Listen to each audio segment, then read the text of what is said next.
구부정한 내일은 안녕.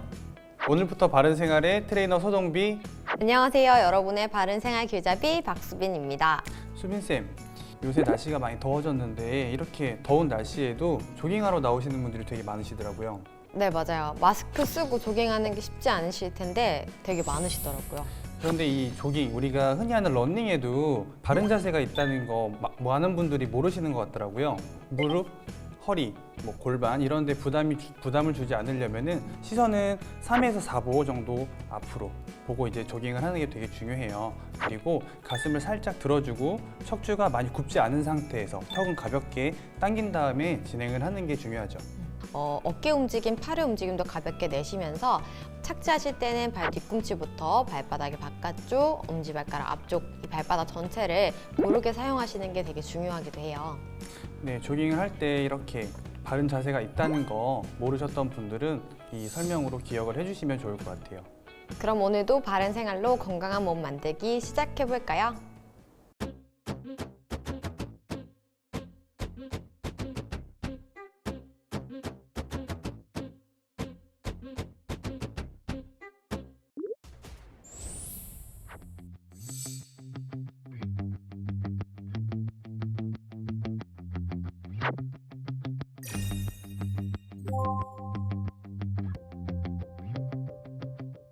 수빈쌤, 오늘 주제 뭔지 아시겠어요? 네, 그럼요. 오늘도 이구동성으로 같이 말해볼까요? 네, 좋아요. 자, 하나, 둘, 셋, 등! 이제 수빈쌤이랑 저랑 이게 뭐 척하고 잘 맞는 사이가 된 것 같아요. 네, 그러게요. 네. 지난 시간에 복근에 대해서 저희가 주제로 다뤘잖아요. 여름이 되면서 복근 당연히 중요한 주제이기도 한데 또 등에 대해서 생각을 많이 하시는 분들이 계시더라고요. 아무래도 등이 펴져야 가슴도 펴지고 그렇게 되면 운동도 바르게, 자세도 바르게, 체형도 좀 더 예쁘게 변하니까 그런 것 같기도 해요. 네, 맞아요. 또 한편으로는 이 등 구분 등 때문에 주변에 있는 목이나 날개뼈나 허리가 안 좋게 이런 불편함이 생기는 분들도 많이 있으세요. 그렇죠. 그럼 본격적으로 바른 등에 관한 얘기를 해볼게요. 등만 바르게 세워도 숨겨진 S라인이 찾는다라는 얘기가 있는데 어떻게 생각하세요? 그런 S라인이라고 해서 막 엄청 이게 커브가 커지고 그런 느낌은 아니고 그냥 가볍게 말씀을 드려볼게요.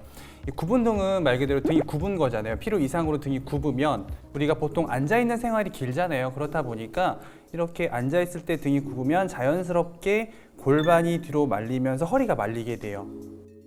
골반이 상대적으로 살짝 좁아지는 그런 구조적인 변화가 일어나요. 그래서 단적인 예로 우리가 피트니스, 요새는 피트니스 대회들도 많이 있잖아요.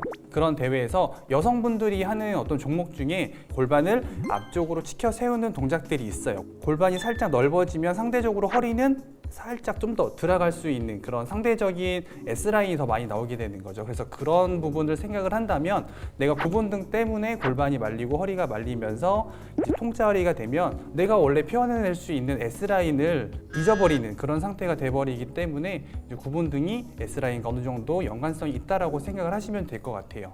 네, 그리고 쌤 궁금한 게 여성들은 직각 어깨, 남성들도 굉장히 넓은 어깨를 많이들 원하는데 여기에도 등이 한복한다고 하네요. 그죠? 네, 맞아요. 어떤 얘기냐면 구분등을 만들어 볼게요. 구분등을 만들면은 어깨가 자연스럽게 올라오죠. 승모근이 두껍게 보인다거나 목이 짧아 보인다거나 그럴 수도 있고 쇄골이 이게 묻히게 되는 그런 상황이 연출이 돼요. 그리고 쇄골의 위치가 올라가요. 그러면은 상대적으로 좁아 보이죠. 이런 것들 때문에 남자들한테는 그 넓은 등에 영향을 주는 거고 여성분들한테는 목에서부터 어깨까지 떨어지는 그런 라인 그런 것들에 영향을 많이 줄 수 있는 거라고 생각을 하시면 될 것 같아요. 맞아요. 그래서 저희가 매 시간마다 다른 부위의 운동을 다른 부위의 스트레칭 그리고 다른 부위의 근육들을 알려드릴 때도 바른 자세 그리고 등 세우기를 계속 말씀을 드리고 있는데 아름다운 체형은 바른 자세에서 시작한다는 걸 시청자분들도 알고 계시면 좋을 것 같습니다. 네, 그렇죠. 그리고 제가 추가적으로 말씀을 하나 더 드리자면 여성분들의 큰 고민 중에 하나가 이제 팔뚝살이 있잖아요. 선생님 날아갈 것 같아 이런 분들이 많이 계시거든요.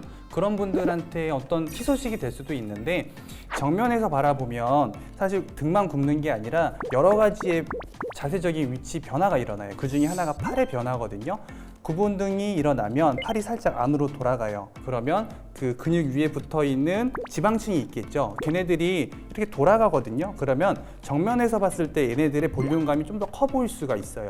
그러면 똑같은 체중인데도 불구하고 내가 구분등이 아닐 때보다 조금 더 팔이 좀 두꺼워 보일 수가 있는 거죠. 그럼 구분등을 조금만 펴줘도 팔뚝살이 다이어트가 된 것처럼 보이는 효과가 있다는 말씀이시네요. 네, 어느 정도는 직접적으로 연관이 지방이 커팅된 건 아니지만. 결국에는 내가 두껍다라고 하는 거는 다이어트가 돼야 돼요. 그래서 내가 다이어트를 하지 않았는데 드라마틱한 팔뚝살의 어떠한 얇아짐 그런 거를 생각을 하시면 안 될 것 같으니까 이 점은 꼭 기억을 해주시면 좋을 것 같아요. 그럼 동비쌤, 등을 더욱 건강하고 바르게 교정하는 법과 운동법도 오늘 알려주시는 거죠? 그럼요, 함께 해볼게요.